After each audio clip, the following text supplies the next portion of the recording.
Hey everybody, Coach Ed here. I'm over here in the shop at Bella Italia Marble Granite and Quartz, picking up my order for a nice little bathroom I'm doing. I've been a contractor almost as long as I'm a hockey coach. So listen to me when I tell you, when you want the quality work and craftsmanship, come and see the boys over at Bella. They serve all 5 boroughs, Westchester, Long Island, all the way out to Montauk. Whether you're a Ranger fan, Islander fan, Devils fan, they're going to take care of you no matter what. Make sure you give them a call, 516-561-1018. Let's go, Rangers.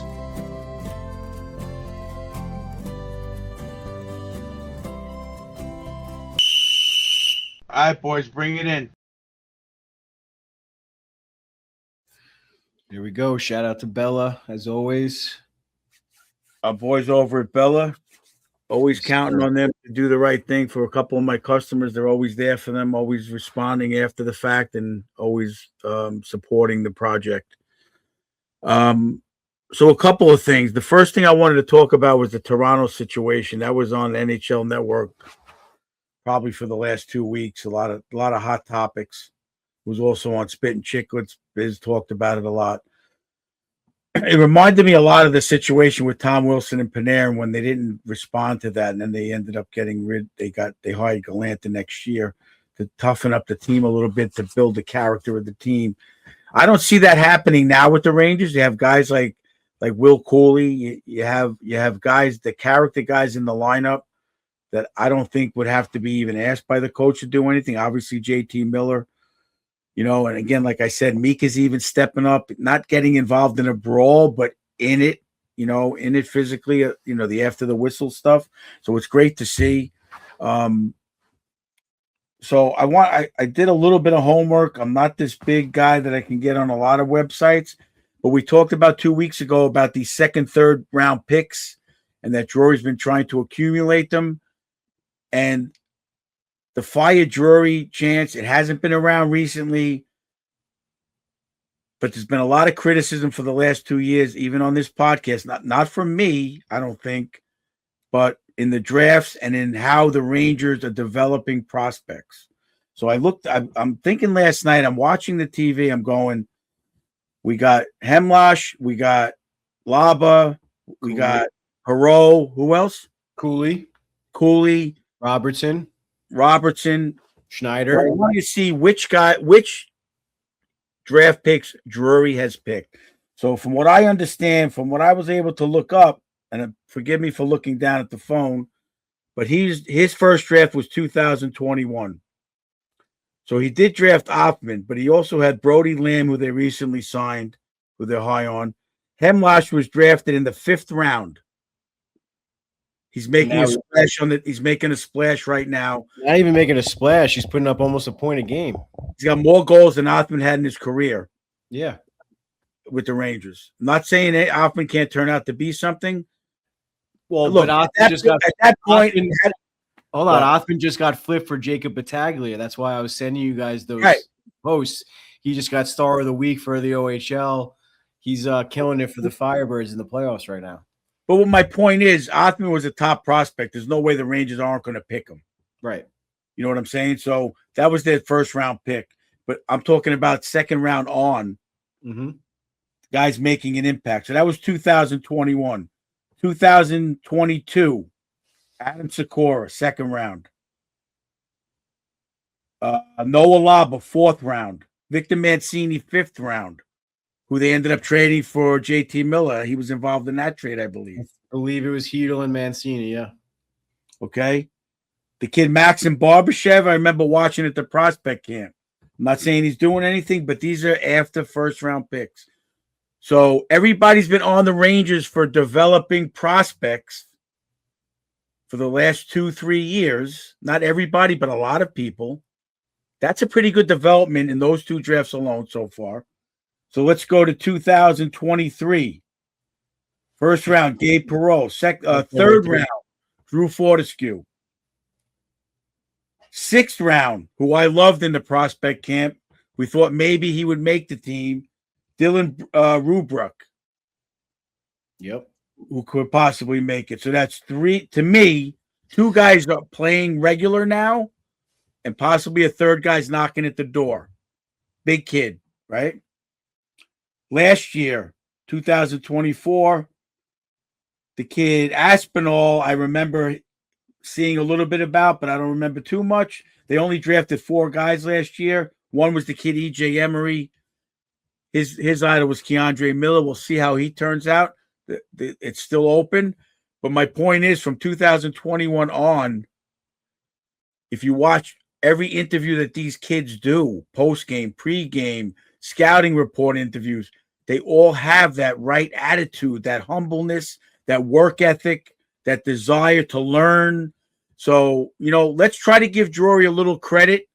The patience might be coming through now. I know it's a little early. It's only 10-game bubble.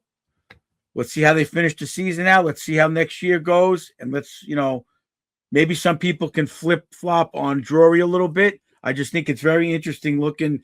Look, I only learned from listening to NHL Network about those middle-round picks, the value of them, teams who have better percentages. Again, Carolina, Tampa, all these teams that are doing well, Florida, they rate high in second, third, fourth round draft picks that make an impact.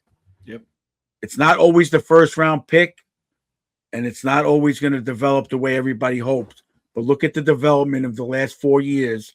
We have those guys I just named right now making an impact. Again, I want to see how they play tomorrow night when it's kind of playing against a team that's playing for something. The Devils are out of it. The certain teams, the Panthers are out of it. We haven't really, Toronto's out of it. Let's see what they do when we're playing some meaningful games. I'm not saying they're not going to do good, but it's going to be interesting to see how they fight and how they respond and how their effort. Yeah. I mean, that was another guy you kind of glanced over there is Nathan Aspinall. He's now the captain of the Firebirds in the OHL. So he's teammates with Jacob Battaglia. He's a captain. So he has those leadership qualities, the right character, all that good stuff. So yeah, it's just another guy that Drury targeted for a reason, it seems, and he's still succeeding. And he was awarded the captainship this year for the Firebirds. So, and then like I said, I mean, I wasn't trying to downplay Othman, but I'm saying like even if Othman doesn't pan out, Drury still was able to flip that draft pick for someone just as good, if not better. Yeah, I mean, like I said, he's going for those character guys, those middle 6 to bottom 6 type of guys. I mean, we always want that first round pick. We're kind of getting that out of Perot right now. It seems like it's going in that direction. And if you go before that draft, again, everybody kept saying, we're not developing prospects. Let's go to 2020, before Drury, right? He was the assistant GM. You got Laffey, Schneider, Cooley, first 3 picks that year. You got Dylan Garand in the 4th round, Brett Berard in the 5th round, Rempe in the 6th round.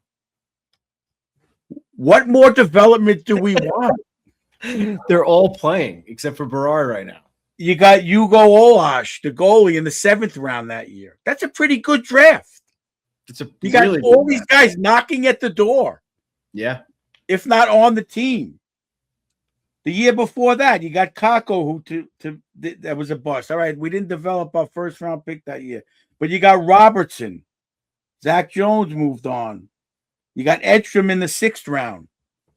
Not bad. 2 out of 7 picks that have made it to the bigs. And Kako's in the bigs. He just didn't develop with the Rangers in the way that everybody had hoped. Look, there was again, I hate to beat the Panarin thing into the ground. Not an easy thing bringing in a number 1 pick in the league or, first round pick, top 5 pick in the league into a team with a guy like Panarin and Zibanejad.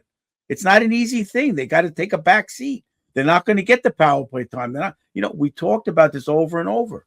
Now Laffey's getting the steady power play time without having to dish it to Panarin, without the power play running around Panarin, which I'm not saying it shouldn't have, but that was the argument I brought up when certain people were saying, give Laffey the time. Who are you going to take off? Right. Now Panarin's not there. Now he's got the freedom and he's making stuff happen. A lot. So that has to have, to me, look, I'm only reading behind the scenes. And I've said it before on the show. I almost guarantee you Sullivan didn't. So Panarin is a phenomenally skilled player. His hockey IQ was insane. He's not a Sullivan type player. Yep. He's not a Tortorella type player, even though they said he did good in Columbus. Tortorella was only in Columbus with him not long. After a while, I think he would have got frustrated real quick. I'm sorry. I don't care what anybody says. And I know Sullivan said all year, we got to play a certain game, a certain puck management game. Every assistant coach interviewed, we need to do that. He just couldn't get that mindset. It's not in him. And it's not a playoff type thing. I'm sorry. And it just opened up Laffy. Perot he'll play the North-South game. He'll back check. You see Perot back checking last night. You see freaking Laffy back checking. You see them making breakout plays. It's Perot. Yeah, Perot's the first guy in the zone, and he's like the first guy back. That kid's all over the ice. Never stops. And Laffy's again, it remains to be seen if they keep that attitude. I'm sorry. No, it's okay. Good. It remains to be seen if they keep that attitude. But again, in all the interviews and the character that they're drafting, I would be shocked if they fell off that desire to succeed and learn level that Drury, that I see him drafting just from watching body language, watching their attitude on the bench. Look at when Sikora scored. Look when Hemlock scored last night. Sikora jumped off the bench, grabbed him, and hugged him. These guys have grown up together.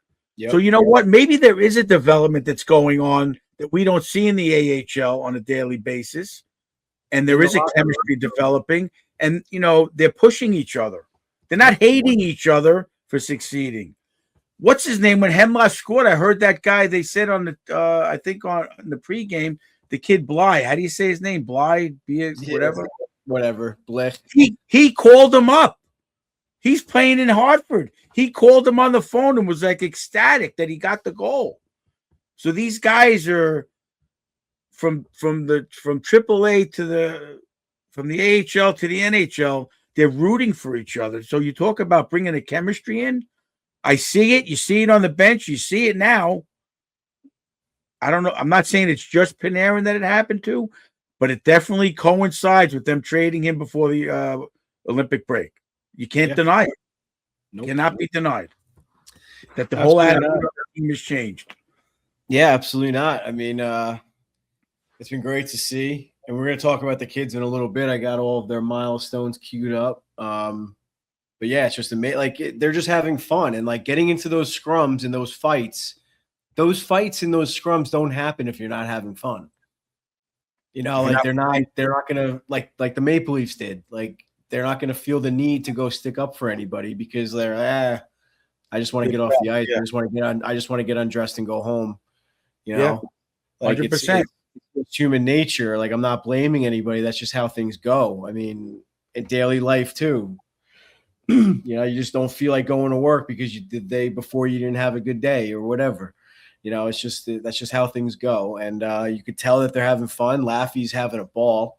I mean, obviously, it's easy to have fun when things are going well. So, like you said, we'll see how it goes for the rest of the year and in the offseason and how they come back. But it's a lot of fun to watch now. And like I said in my little spiel a few episodes ago, there's reasons to go to the game right now. Just because they're not going to make the playoffs is a reason to go see these young kids and see them develop and right before our eyes, like Maloney says, you know, and it's just awesome. It's a lot of fun. And like you said, they're all supporting each other. Garand said that in his post-game interview after he got his first win.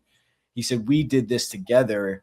Now I feel like now it's our turn. It's our time. We've been waiting for this for like 5 years, you know? So just like that, you know, like for him to say that, that's why I named the episode, It's Their Time. That's what he said. He said, I feel like now is our time. It's finally our opportunity. He said something along those lines, you know, and you feel for him. It must suck to be, I mean, must be great to play for the Wolfpack. Don't get me wrong, but it must suck to be like, when am I going to get a chance? You know, like I've been doing this for 4 or 5 years.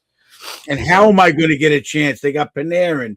They got this guy. They got that. How am I going to get a chance? You know, look at Garand. They had Lundqvist. I think Garand was technically in the system with Lundqvist and Shesterkin. And then they signed Quick, you know, out of nowhere. They signed Jonathan Quick. He probably thought he might have got the backup job that year, you know, like It's tough. It looks like he's going to have it next year. We'll see what happens with Quickie, but it's looking that way. And again, we talk about player development and how everybody says they're not developing.